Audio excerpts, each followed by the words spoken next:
ভুয়া টিভি থেকে সংবাদে আমি মোহাম্মদ সোহাগ হোসেন আপনাদের আবহাওয়া পূর্বাভাসের বার্তা নিয়ে আসছি। সংবাদে আপনাদের পাশেই আছি। আমি সোহাগ হোসেন পূর্বাভাসের একটা বার্তা নিয়ে এসেছি।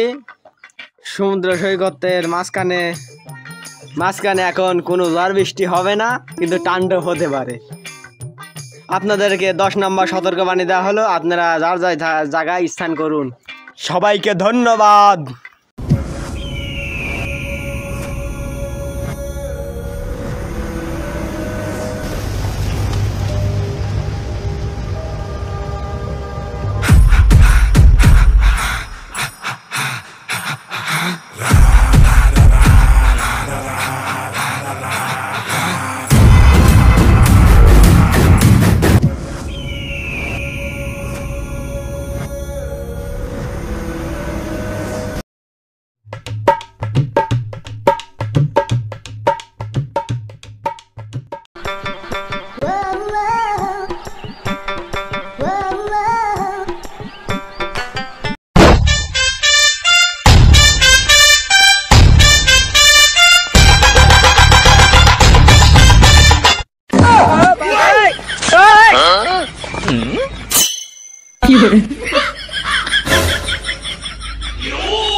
Welcome to the show.